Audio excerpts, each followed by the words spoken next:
Welcome to the Physical Product Movement, a podcast by Fiddle.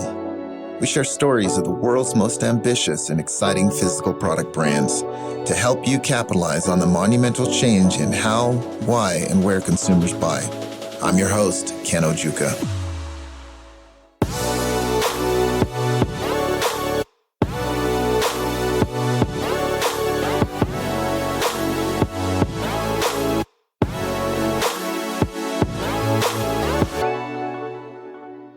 In this episode, I talk with Jeff Wiguna, co-founder and CEO of Kuju Coffee, a leading pour-over coffee brand targeted to the outdoor market. Jeff was very generous with his time, sharing the origin story for Kuju Coffee, their branding and positioning strategy, and explaining their approach to wholesale distribution.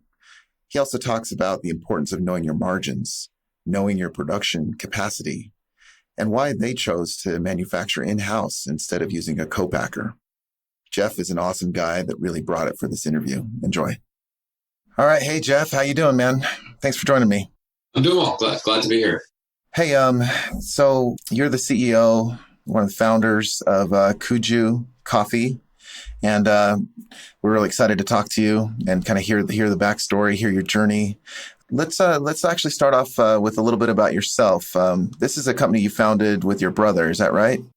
Yeah, that's right. It was in 2015. We were on a camping trip to Red Rock Canyon, and everything around us was beautiful. And we just remember the instant coffee we had just didn't live up to the experience. So that's kind of like the small epiphany that happened. So if you check out the company or our brand story, which is completely true, is founded by two Eagle Scout brothers who got tired of instant coffee while camping. And so that's kind of what started it all. Since then, I guess you could say it's worked out. It's been an interesting journey, to say the least, for the coffee world and the outdoor world. But yeah, that's how it got started. So who's older, you or your brother? I'm older. Yeah, I'm the eldest.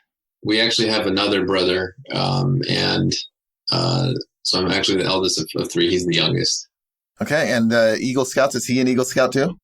Yeah, we are both Eagle Scouts. We were in different troops growing up, but that's, I think scouting is a pretty powerful institution in the U.S. So you get a lot of, a certain amount of cultural alignment, I think, when two people are Eagle Scouts. So, yeah. Okay, very cool. And where'd you guys grow up? We grew up in Southern California. So I think most people across the country would probably be more familiar with the area of Long Beach, but the city specifically is the city of Cerritos, which is it's probably just maybe 5-10 minutes from Long Beach. Okay, cool. And why don't you tell us just a little bit about your work history? What'd you do once you got out of school, and what did you do before you started Kuju Coffee? Yeah, before all this, I was out of school. I was a sales rep for Johnson & Johnson. I was selling medical devices, and that was a pretty hard crash course in just how to sell. I would walk into doctors' offices 9 times out of 10 cold unless you built a relationship, and just find my time to chat it up with folks in the front desk, and eventually try to speak with the doctors and keeping them stocked on certain J&J product. The company specifically was called LifeScan, and I'd just be on the road all the time. So I didn't even really have an office, had a company car and everything. And I didn't love it because I knew that category of work was phasing out. It's not so much salesmanship as much these days that drives revenue. And then over time, I gave it a go at a first company that didn't work out, but I moved on, did some work for a display advertising company.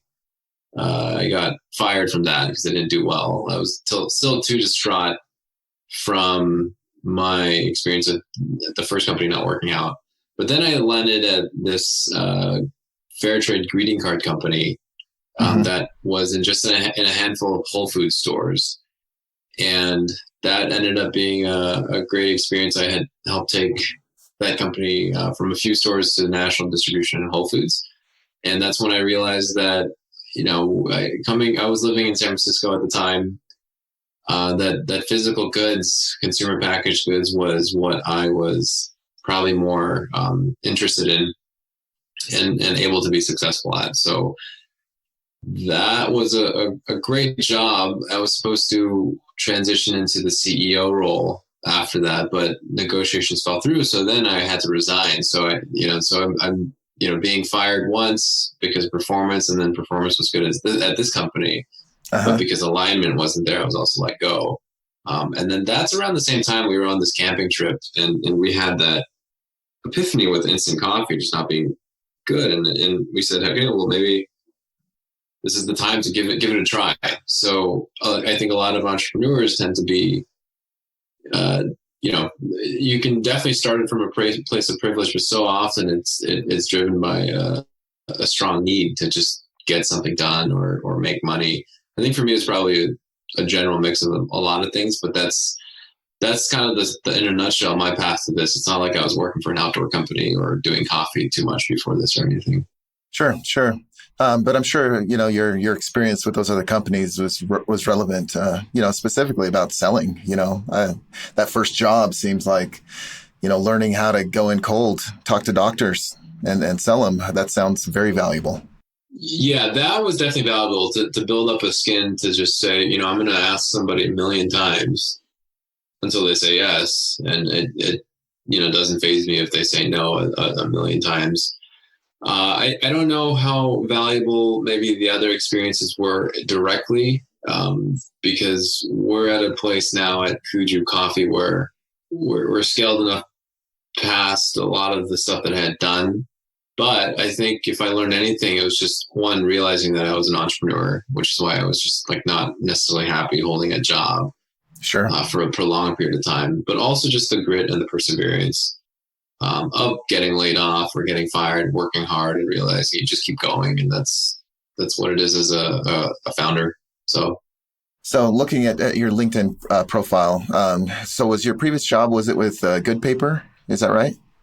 Before Kuju Coffee, yes, I was with Good Paper. That's the fair trade greeting card company. Yeah, with the Whole Foods deal. And so it seems like it's about that time that you started taking a hard look at CPG products and maybe started an interest in maybe launching that. You'd mentioned that you were interested in it. Was there anything particular that stood out to you or was attractive to you that drew you to CPG? Yeah, what I liked about CPG is that it's actually a very marketing-driven industry, because the truth is there's so much packaged goods out there that is not too differentiated, and that's why you have shelves of various types of bread and yogurt and so forth.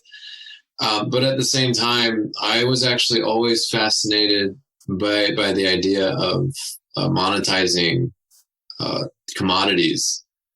So the idea of a Duracell battery existing alongside an Energizer battery. I mean, they're both batteries, but they're different products. It's just so fascinating to me. Mm-hmm. It dawned on me that I think a physical good, and if it's a commodity like coffee, it could be a really great product to build a brand, and build something, build a culture that could be very culturally relevant, where the value is almost in the way that you mold culture. Whereas if you're a Google, so much of your market cap is based on actual product functionality. But if you're a Starbucks, how are you really that different from every other coffee shop? I mean, they are, but it's more through the marketing and positioning, not the actual coffee itself. And that was always fascinating to me, and it continues to be to this day. As far as physical products are concerned, I don't think anyone has an appreciation for the complexity of how a supply chain can affect a number of elements of a packaged goods business. But that in itself is also so dynamic. I think it's interesting and fascinating as well. Yeah, so it seems like the marketing, the differentiation, I mean, you guys have nailed it. You've got fantastic branding, even just the whole feel of everything that you do, the way you phrase things on your website and on your product. And so that comes, I think out of this desire to differentiate. Is that how you thought about it initially? Or in other words, have you always positioned Kuju Coffee this way? Was that kind of how you started? It was. Yeah, we were the first single serve pour over in the U.S. at scale. we had debuted at an outdoor trade show, and shortly thereafter went into REI. And pre that, we did a Kickstarter to just test our business chops and everything. I think our tagline at the time was "Brew Fresh Anywhere," but it was all outdoor photos and so forth. So we've evolved since then, but the core positioning and strategy has stayed the same. And the challenge now is actually less so how can we expand out of that, but how can we go deeper and build even more equity through investing into our brand roots. And it's a great channel to be in, because not a lot of coffee companies thought the outdoor market was worth the time a few years ago because it was too small. But it's worked well for us. It's a very memorable use occasion to be drinking coffee when you're camping. And it does build a lot of positive energy and impressions and brand equity and memories around what you're trying to do. So what you see is nothing more than just an evolution of what we exactly started with. So we've not shifted from that too much, really.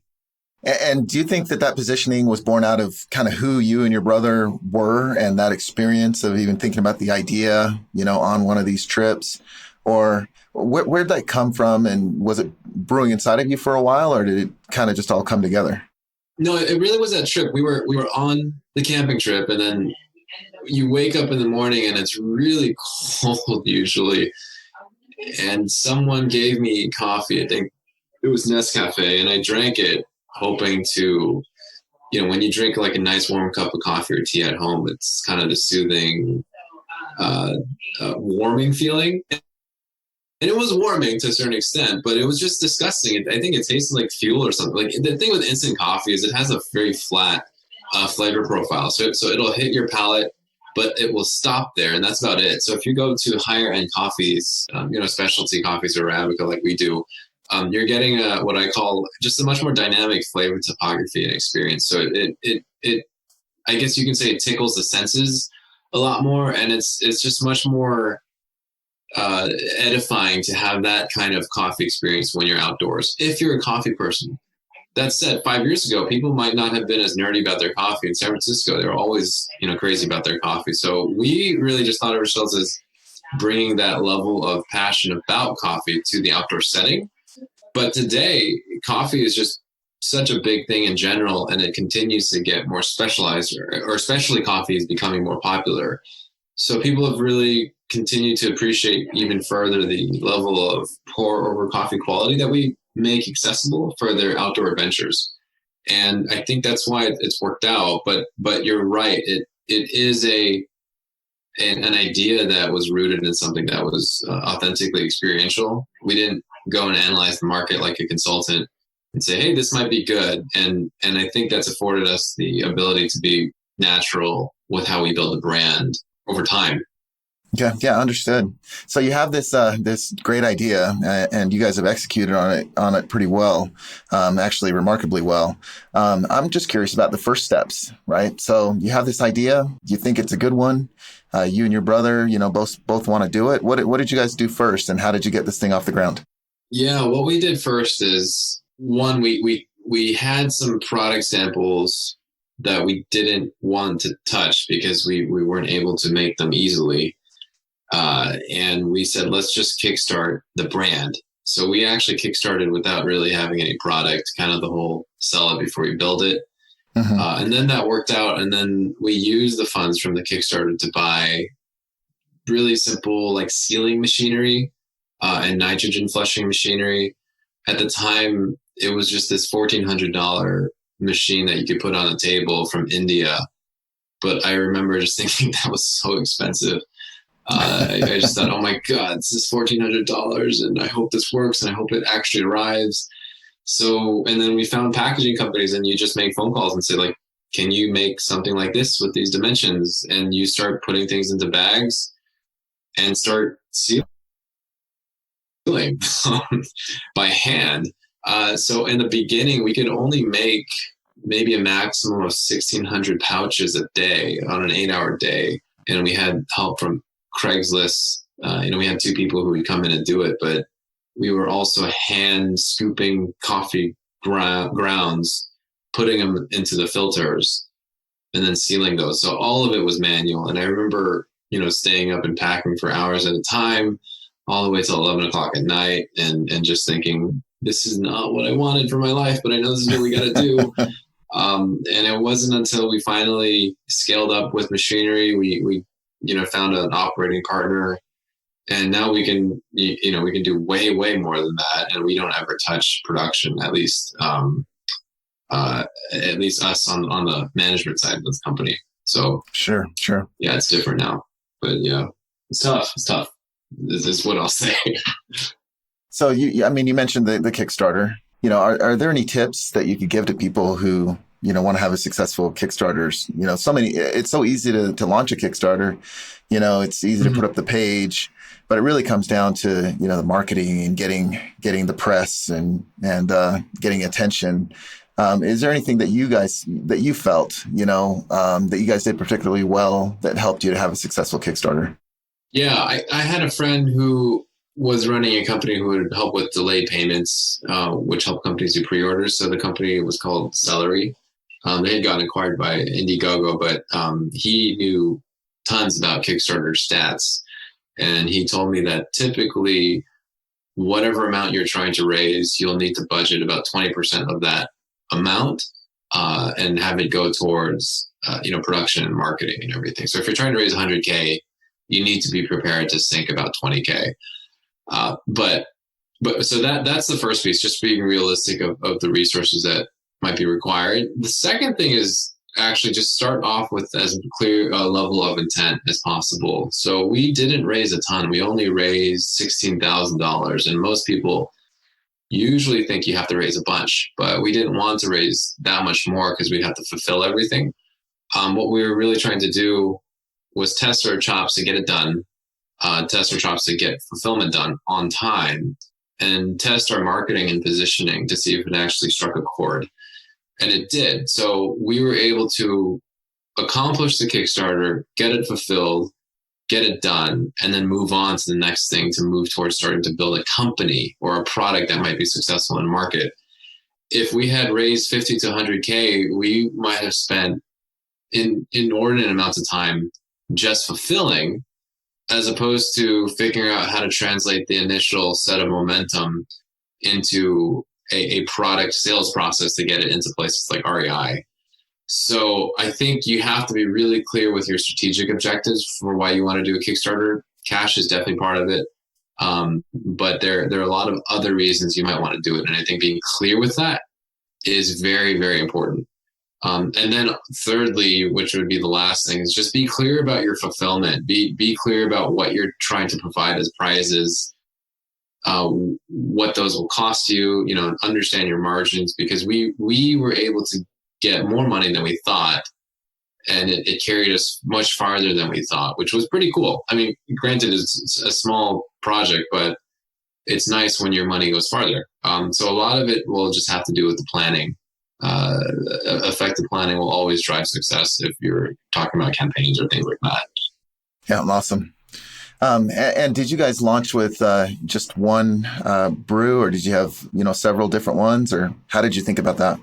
Yeah, we launched with our current bestseller, the medium roast Basecamp blend, and our second bestseller, the Bold Awakening, which is our dark roast. And we just kept it simple. So that was it. And then shortly after launching, we came out with our Angel's Landing light roast so that we could enter the market with a trio. But it was just the two roasts to start. Okay. And then one of the cool things about your product too is the pour over filter, the portable filter, disposable one. How did you find out about that, or how did you develop it? How did that go? The single serve pour over is a product that's actually existed in Asia for almost 10 years now, or maybe even more. And we had discovered it when we were traveling in Southeast Asia, and someone had wanted us to try to sell it to the US, and we said, no, we weren't interested. So the reason it became an interesting idea for us is because when we were on the camping trip, we thought, well, if instant coffee sucks, maybe we could bring one of these. And that's kind of like the connection between the idea and how we really got started. The problem is no one was manufacturing these. This was not like trying to manufacture a new brand for popcorn or something. And the first set of innovation that we embarked on was actually supply chain. How can we create these things at scale? And that's kind of that's really the biggest problem that started out. And once we got past that, we were able to really think about a lot more things on the marketing side and revenue generation. Could you describe the filter for those who haven't seen it, and what it is, what makes it unique? Yeah, so Kuju Coffee is an outdoor pour-over coffee brand, and we are pioneers in the single-serve pour-over format of brewing, which is essentially a pour-over filter with anchors that expand out and anchor to your mug. And this pour-over filter also has coffee grounds already ground and freshly sealed inside the filter, and that filter therefore is in a pouch. So what you end up with is a pouch about the size of a Cliff Bar. And if you're hiking or camping, you can open it up. Because it's nitrogen flushed, it's just as fresh as when it was ground. And you tear the filter open, you spread out the anchors, you can put it onto your mug. And so you have a pour-over coffee experience that is possible with about 3 steps, inclusive of pouring. Whereas if you had a real pour-over, it would take maybe 7 or 8 steps or more, depending if you're grinding or beans. So we make, through this filter, pour over coffee very easy and accessible for maybe settings that you might not be able to bring all the equipment or might not have the space to do that. Okay, and you mentioned that developing the supply chain for this process, I mean, you had to find a manufacturer who could actually do this. How did you go about that? And how did you find your manufacturer? Yeah, we didn't find a manufacturer. We just decided to be the manufacturer. So we own our manufacturing equipment. And that kind of gives us, early on, gave us the ability to actually produce when most people could not. And that's a whole different thing. But we are a manufacturer. We don't co-man or anything. And so we have a direct line to our supply chain needs in that regard. Okay, and you still manufacture internally, in-house. You guys still do that? Absolutely. Okay. Yeah, and how have you thought about this? I mean, obviously there's headaches and challenges that come with manufacturing, and a lot of brands don't want to touch that or are intimidated by that. And I can understand maybe doing it early on and then kicking it out to a co-man once you've figured out the process. How are you guys thinking about this, and why do you continue to manufacture today? I think it would be hard to go into detail on that without getting into potentially proprietary strategy pieces. But I can say the benefit of manufacturing is you are not necessarily always buying time, or you don't. A co-man will always have its incentives, and it's not necessarily to keep you stocked, put it that way. It's just to drive volume on their machinery. And it adds an element of negotiation that you have to be really effective with. And then you're also talking about varying levels of quality and control depending on what type of co-man you're going to. That said, if you're trying to do an RTD, ready to drink beverage, there are so many people doing that. The co-mans for that have no need to do sales and marketing because they have so much demand. So I think it would probably be a 2-factor consideration on what is the actual demand for co-manning a certain type of product, along the need to actually be able to manufacture it fluidly. Because if you're doing an RTD, there's a lot of places that you can do it. It's probably not worth your time to try to figure out how to do it yourself, unless you're starting out and you want to do it with a commercial kitchen. But if you're trying to manufacture something that no one's really done before, you have to be realizing that you might just have to figure it out yourself. But that's not necessarily a downside, because usually wherever there's pain and wherever this question of like, we don't know how to do it, no one's done it, that's usually where you can drive innovation, make more margin. So I think it depends on the category, the industry, the margin norms that you're dealing with within the industry. And also the levels of expertise that you might have on your team. Some companies may opt to just start doing more manufacturing and then private labeling.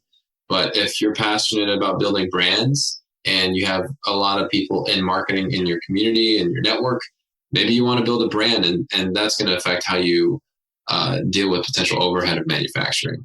But the most important lesson probably is, if you are manufacturing, doing it, outsourcing, or whatever, it's important to realize that it's just as difficult as sales. I think it's easy to think you turn a machine on and it cranks product out. It doesn't necessarily work like that. Everything breaks, supply chains get disrupted. And so there's definitely it would be a mature way to look at supply chain, with the understanding that it does cause overhead if you don't give it the right attention and investment upfront. Understood. So I think we've talked about product development, how you came up with the idea, how you went about producing it.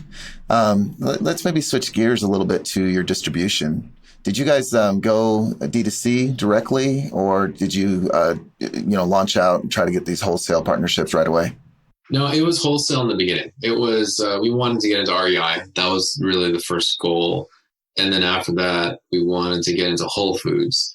And then everything outside of that was just like, let's see who else will buy our stuff.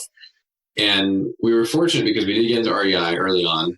And we eventually got into Whole Foods, I think maybe 2 years later, which doesn't sound like a long time, but for a startup at zero revenue, you're thinking like, I got to wait 2 years to get into that store. So Whole Foods in the grocery sector wasn't a big part of it. It was really about getting into outdoor retailers, serving the outdoor community. And making sure that we could align the way we built the business with that customer base. Since then, we're in gift stores. We're landing in Cost Plus World Market nationwide. I think in May, we are nationwide in Sprouts Farmers Market. We're in a number of places now, but in the beginning, we started with one channel of distribution, and then, as it is with many brands these days, a lot more D2C activity is kind of happening in the market. That's the same with us, but we continue to have a healthy wholesale business alongside a growing D2C and online business. So it's just something that we have to manage as we play in both channels. And what's your breakdown, D2C versus wholesale? Breakdown, I probably wouldn't share the breakdown for proprietary reasons, but for the most part, we were mostly wholesale.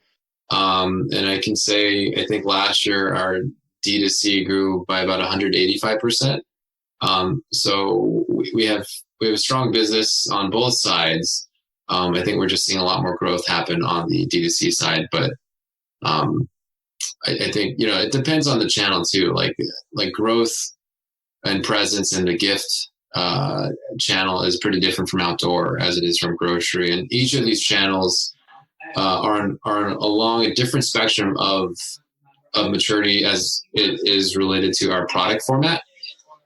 And so as it pertains to physical product, what that means is you deal with different supply chain challenges and margin expectations from each channel and retailer. D2C has a different supply chain, distribution need. And so I think understanding how to bridge all those through one core strategy over time tends to be the challenge towards scale, which is what we're working on now. So it can be crazy, but I think it's kind of a fun thing once you kind of get a hold of exactly what's going on. Yeah, got it. So it sounded like you were pretty focused on REI initially, like right out the gates. Was there any particular reasons why REI? Yeah, REI is probably the outdoor industry authenticator, which is what an outdoor executive told me when we first entered the market. And so we knew if we can get in there, we would be seen as very credible. I mean, just basically a big legitimizer. So not only that, but they've proven to do very well for us, and we have a really solid relationship with them as well. Great. And you mentioned the D2C has grown quite a bit. Do you think that's an effect of the pandemic, or what's driving that? Not really. I think there's a little bit of that. Outdoor is definitely bigger, but I actually think it's just, if I can be really frank, it's a combination of us just putting more investment into it, but also just our brand reaching an inflection point where we just have more awareness, more people know about us. We are the highest rated single serve pour over on Amazon at 4.7 stars. We're a close second in terms of number of reviews, but for an outdoor pour over, we're definitely the most. And so I think when you put in the time to build brand foundations, get things lined up properly, the thing about physical products is it takes so much time to get them distributed that with every year that you exist, I think it actually increases the chances that you will continue to exist. As opposed to if you're a tech platform or product, if you don't skyrocket in the first 3 to 4 years with VC funding, you'll probably peter out just because it tends to be a winner take all kind of market. But for physical goods, I mean, there's trillions of coffee brands out there, and there's enough space for us to be there. And the longer we're around, the more scale we get, the more efficiencies we get, the more brand awareness we get. So you pay up front with the hard work, but it's the reason like a brand like Coca-Cola and Johnson & Johnson stay around forever. But you can see other types of companies that might not be that type of physical product kind of just disappear over time. Obviously, there are exceptions, but I think generally that's kind of what I've seen. So why don't we just, kind of wrapping up here. I just want to know what you're excited about, what's coming up. What are you looking forward to? What's in store for Kuju Coffee? Yeah, I'm just always excited for camping season. It's the most fun part of the company, and I'm excited to get people buying our pour overs for their camping trips. And obviously that's, we want to grow, but we have so many people telling us stories about like my electricity went out and I couldn't use my coffee maker, but I had yours in my pack. So I'm so glad I bought yours. Or they have these memories of pouring at the top of a mountain or something and just taking in the moment. And that's something we never expected, to be able to build a brand where people attach these emotional experiences to our product because they're outside. If you're drinking coffee in your home, you're not getting these impactful, moments of experiencing your coffee, but we've been able to get to be part of that. So every year it's exciting to see that community just get bigger. So it's really a privilege to a certain extent because we can be part of people's memories, literally, even if they're just going camping once a year. So that's always fun. Right. All right. So just real quick fire round. We've got 4 questions for you. What's one tool or resource that you feel like you just can't live without right now? I think coffee. Yeah. that would be one. Maybe the second thing is, I guess Zoom. I don't know how that would work out, without the video stuff.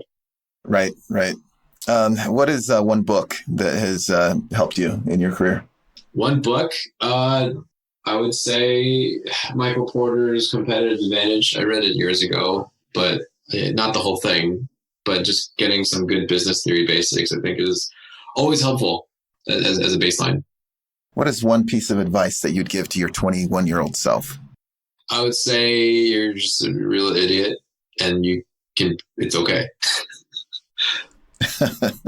I think just realizing that how little you don't know when you're at that age, but also just how darn okay it is not to know anything, and it gives you the permission to just try stuff.